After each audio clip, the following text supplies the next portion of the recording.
Bonjour les amis, bonjour tout le monde. Alors, j'espère que vous allez bien en ce dimanche. Alors, et comme tous les dimanches, c'est le jour de l'oracle de la destinée, qui est basé, je le rappelle, sur notre bon vieux tarot médiéval, le tarot de Marseille. Alors, pour ce dimanche, quelles vont être les grandes lignes de la semaine qui arrivent? Alors, nous allons procéder à une coupe. Ah bah tiens, c'est marrant, nous l'avons déjà eu la dernière fois. La carte de la force. Bon, la force, qui est la 9e arcane majeure du tarot dans le Waterlight et la 11e dans le Marseille, accompagnée de la carte du pendu, 12e arcane majeure du tarot. Nous avons là deux arcanes majeures sur tout le tas. Bon, en même temps, j'ai le don de tirer les majeurs, même quand je mets tous les tarots entiers. Alors, la force.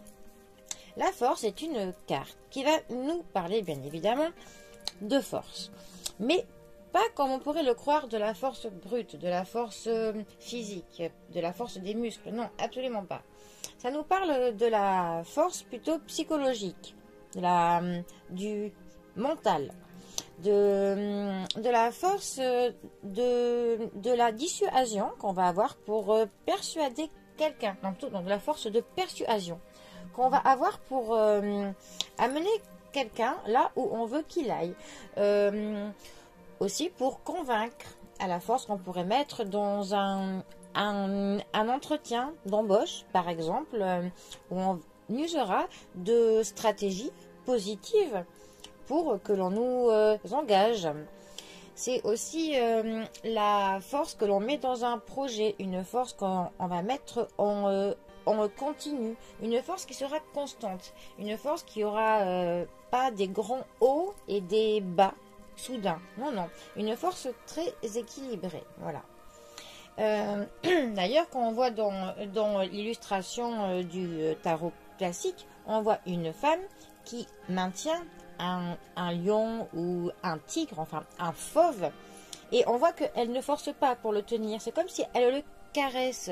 En fait, elle a su faire en sorte qu'elle amadoue ce fauve parce qu'elle use de stratégie, elle use même de tendresse, hein, si on observe bien cette carte.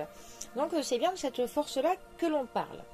Par contre, dans un tirage, quand cette carte est mal positionnée, ça peut au contraire nous parler de la violence, de la force physique que l'on emploie. D'ailleurs, c'est souvent les personnes qui n'ont pas de fine stratégie, qui ne sont pas de fins psychologues, qui au final se servent de leurs muscles parce qu'ils ne savent pas comment faire d'autre. Voilà. Ensuite, notre carte du pendu. Alors, le pendu, en général, si ça nous parle de personnes, ça va nous parler des personnes qui sont dans le domaine de la santé ou du social, du bénévolat. C'est être dans le don de sa personne, donner de son temps, son épaule pour certaines personnes, dans de l'écoute. On est dans le sacrifice, mais pas le sacrifice que l'on nous impose, dans du sacrifice que l'on est content que l'on offre. Voilà, c'est un sacrifice que l'on donne par choix. C'est aussi une carte qui peut nous parler de retard, que les choses mettent du temps à être mises en place. On a l'impression que cela bloque.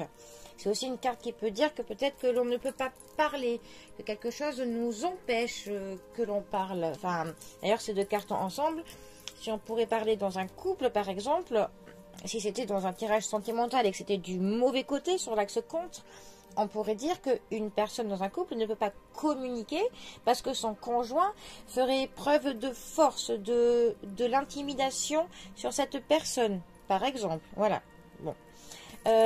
Ensuite, le pendu va aussi nous parler donc d'une pause où on va en profiter pour faire de l'introspection, où on va prendre du temps pour réfléchir sur soi, au fond de nous, ce que l'on veut, ce que l'on cherche, aussi ce que l'on ne veut plus. Voilà.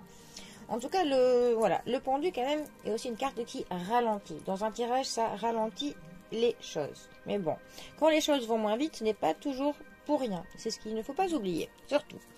Alors, ces deux cartes ensemble, pour le coup, en plus de dire l'exemple que je viens de vous donner, ça pourrait aussi nous parler que peut-être qu'on est dans une phase où les choses justement sont longues, où ça traîne, où ça bloque. Mais la carte de la force nous dit ne lâchez rien. Soyez entêtés, soyez persévérants parce que avec le temps, ça finira par payer. Parce que la carte de la force, en général, elle annonce que on a de la victoire dans ce que l'on fait. Voilà. En tout cas, ces deux cartes peuvent être alliées de bien des manières dans tous les cas.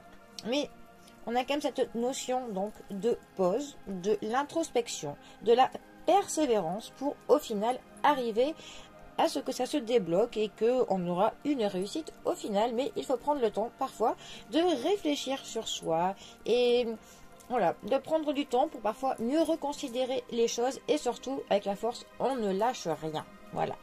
Bon et bien, les amis, c'était mon interprétation de la force et du pendu pour ce dimanche. Voilà. Donc eh bien les amis, surtout ne lâchez rien et profitez bien de la fin du week-end. Allez, moi je vous dis à bientôt pour un prochain tirage. Allez les amis, à bientôt. Bisous à tous.